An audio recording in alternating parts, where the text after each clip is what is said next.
You did not plan for this. You bought the dog bed. You set it up in the corner.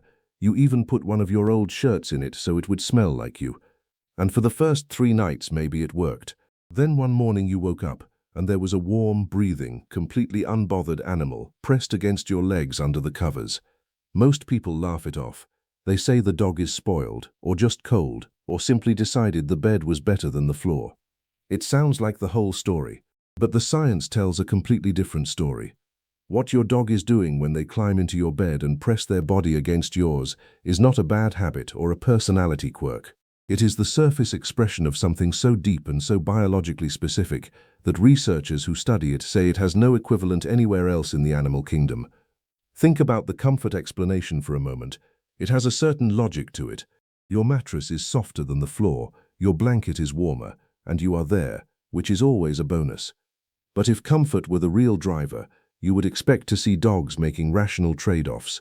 A dog who is given a high-quality orthopedic dog bed placed directly beside the human bed should, by that logic, choose the dog bed at least sometimes. They rarely do. Studies observing free-choice sleeping arrangements in domestic dogs show that when given unrestricted access to their owner's sleeping space, the overwhelming majority choose direct physical contact over proximity alone, not just being in the same room, not just being on the same bed. Contact. Skin or clothing touching fur. That specificity is what the comfort explanation cannot account for. Warmth alone does not explain why position matters. Softness alone does not explain why your side of the bed is chosen over the empty half. And affection alone does not explain why the behavior follows such precise and consistent patterns across thousands of dogs in different households, different climates, different breeds. So what is actually driving it? Researchers at Eötvös Loránd University in Budapest, the same institution responsible for some of the most important work ever done on the dog-human relationship, conducted a series of studies examining the sleeping arrangements of dogs in domestic settings and the attachment behaviors those arrangements correlate with. What they found across their sample of more than 150 dogs was a clear and statistically significant relationship between co-sleeping and what researchers call secure attachment.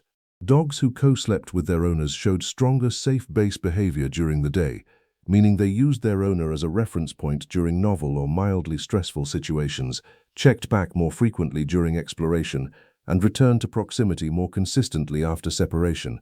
The dogs who slept in their owner's bed were not more dependent in the anxious sense, they were more bonded in the secure sense. There is a difference, and it matters. A securely attached dog is not one who cannot function without you. It is one who has built a deep and stable internal model of you as a reliable presence. And the place where that model is reinforced most completely, it turns out, is during sleep. To understand why sleep specifically matters so much, you have to go one layer deeper into the biology. The key is a molecule called cortisol. You already know cortisol in the human context. It is the primary stress hormone, released by the adrenal glands in response to perceived threat, responsible for the racing heart, the sharpened attention, the physical readiness that comes with danger. Dogs have the same system, and here is what the research shows. Cortisol levels in dogs follow a daily rhythm that mirrors the rhythm of their owner's presence and absence. When owners leave, cortisol rises. When owners return, it falls. But the most significant cortisol reduction of the entire day, measured in multiple independent studies, occurs during the period of nighttime physical contact with the owner. Not during play, not during feeding, during sleep. The physical co-presence during the most vulnerable part of the biological cycle, the hours when the nervous system is supposed to be at its lowest activation, produces a cortisol suppression that cannot be replicated by any other form of proximity. What your dog is seeking when they climb into your bed is not just warmth or comfort. They are seeking the specific neurochemical state that only your physical presence during sleep can produce in their brain. Pull back further, and the picture becomes even more extraordinary. The behavior your dog shows when they press against you in bed is not something that developed over the last few decades of permissive pet ownership. The genetic and archaeological evidence suggests it goes back to the very beginning of the dog-human relationship itself. In 2018, a genomic study published in the journal Nature Communications analyzed the DNA of ancient dog remains from sites across Europe and Asia, spanning more than 10,000 years. One of the key findings was that the behavioral traits most strongly selected for during early domestication were not aggression suppression or size reduction or even trainability. They were social bonding traits, specifically the capacity to form deep, stable, physically proximate relationships with individual humans. The dogs that survived and reproduced were the ones most capable of this kind of closeness. A site in Skatholm, Sweden, dating back approximately 8,500 years, contains one of the earliest known examples of a dog buried in deliberate physical contact with a human.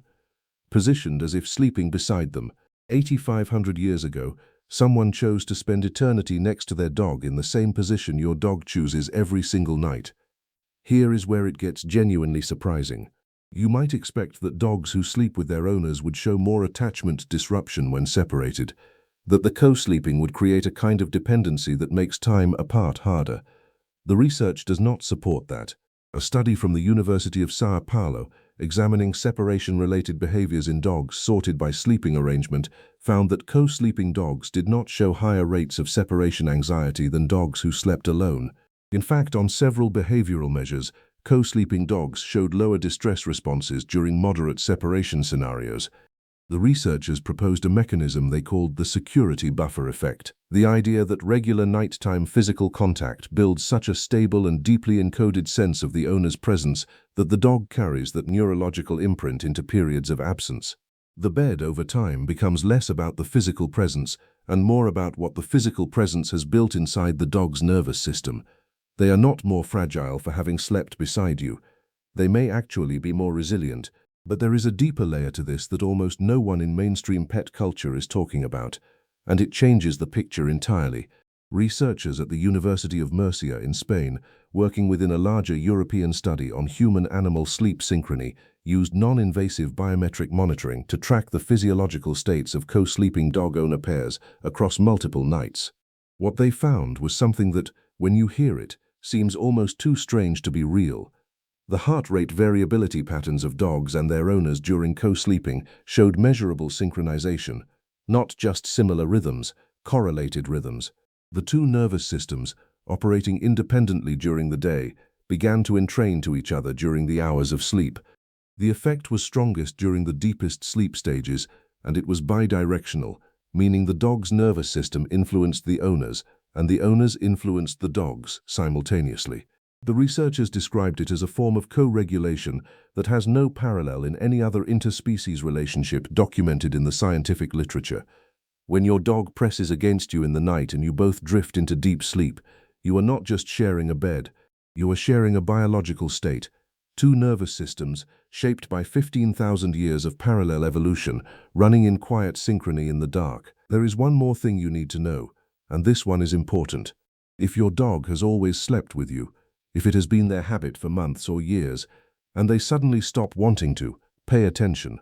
Not casual attention, real, focused attention. A dog who withdraws from co-sleeping after a long-established pattern of seeking it is showing you one of the earliest behavioral signals associated with the onset of chronic pain, particularly musculoskeletal conditions like early arthritis or spinal discomfort.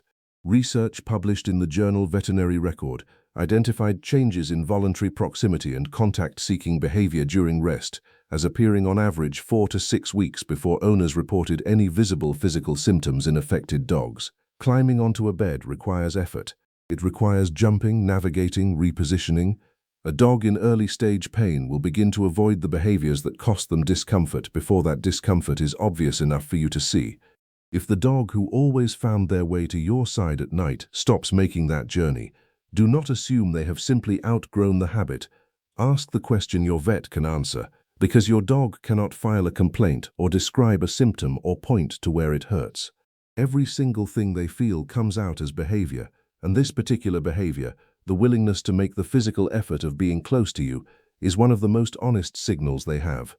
So go back to that first morning, the one where you woke up and found them there, pressed against your legs, completely at home in a space you had not officially invited them into. You thought it was a boundary crossed. You thought it was a habit forming, maybe a harmless one, maybe one you should probably address at some point. But look at it now with everything you know. That dog crossed the room in the dark, navigated to your specific side of the bed, pressed their warm body against yours, and let their nervous system do something it has been doing beside human nervous systems for 15,000 years. They were not being defiant. They were not being spoiled. They were being exactly what they are.